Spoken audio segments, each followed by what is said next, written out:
This is Brent coming at you with another core exercise, a dynamic strength training exercise for the core, the axe chop. This is one of my absolute favorites for marrying the anterior and posterior oblique subsystem, something very important for all of my athletes who need rotational strength.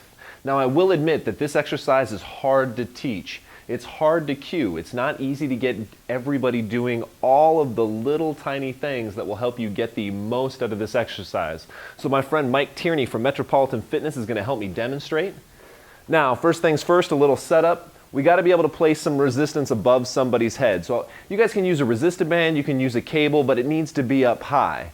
Now Mike is about a foot back from that resistance and a couple feet off to the side, and that'll be important to create the direction of force that we need.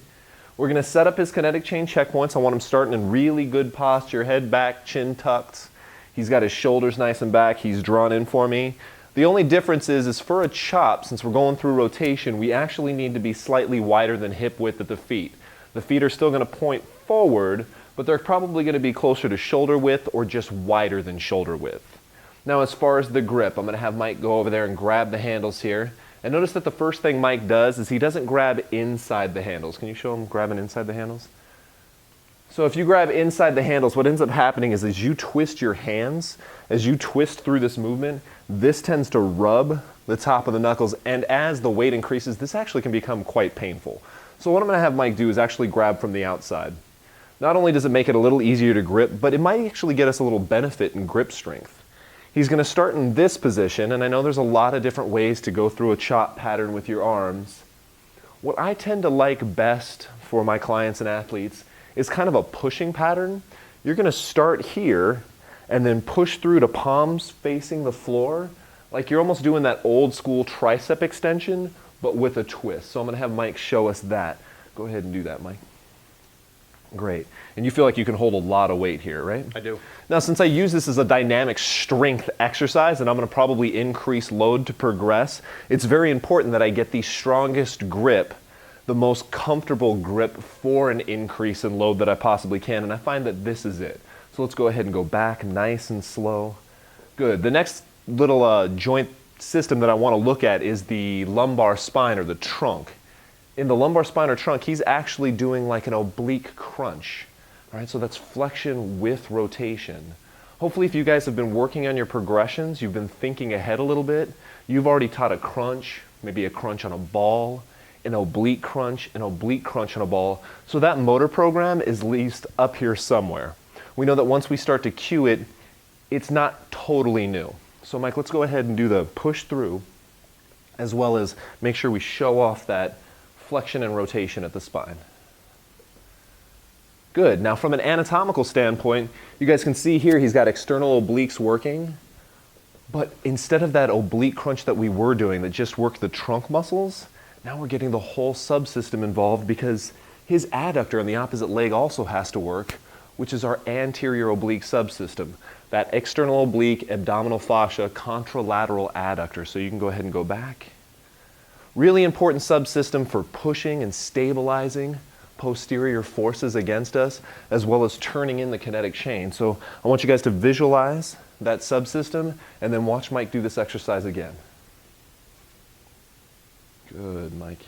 Now, the next step, you can go ahead and go back nice and slow. The next step is where my chop might differ a little bit from some of the chops you've seen in the gym. I've seen some people go for as much flexion as they possibly can. I use this to get a little bit more drive out of the glutes and integrate the posterior oblique subsystem as well. So rather than just let Mike collapse down this way, I'm actually going to get him to try to drive through his outside leg. All right, keep the balls of his feet or those metatarsal heads from 1st to 5 on the floor so that he's actually twisting, but then pushing and driving through, keeping this glute engaged. So let's show that off as much as we possibly can. We're going to push through, oblique crunch, and drive through this glute. Good. And you notice Mike does a really good job here. His glute's really tight. All of the ball of his foot is on the floor. He's pushing through real hard. Now Mike is a baseball player. You can imagine, all right, you can go back nice and slow. I won't make you hold that.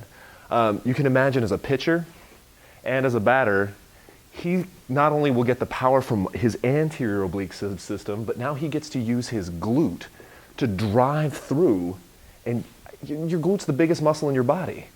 These aren't. This is power here, but this is even more power. So let's see one more of those. Good. So this is axe chop plus posterior oblique subsystem. Notice his foot position. What I'm going to try to do, and you can see he's turned out just a little bit here, so let's go back really nice and slow. Bring your feet back together just a little bit.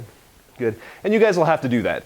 As the feet are kind of like twisting this way, they have a tendency to shift out a little bit. So just kind of going through all of our checkpoints here from head to feet.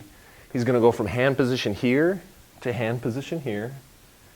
Oblique crunch, drive through the glute, and then foot position ideally would create a 90-degree angle.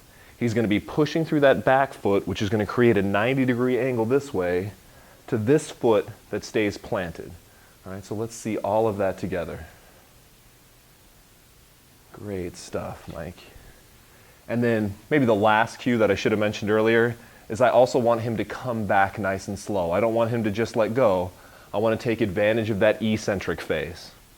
So, how would I progress this exercise? Well, stability progressions for a dynamic chop aren't as easy to come by. But as a strength exercise, I am not shy about increasing the resistance. I would love to get Mike up to a heavier band, get him onto the cable column, maybe even keep that rep range in more of a strength rep range, like 8 to 12. Once he could do 12 with really good form, I'm gonna up the weight again. If you guys aren't familiar with the subsystems, try checking out my articles on my blog. Would love for you guys to understand how this works together. Those subsystems do a much better job at predicting optimal exercise selection than looking at these muscles individually. Hope you guys enjoyed this video. Hope you guys get a ton of performance out of this exercise.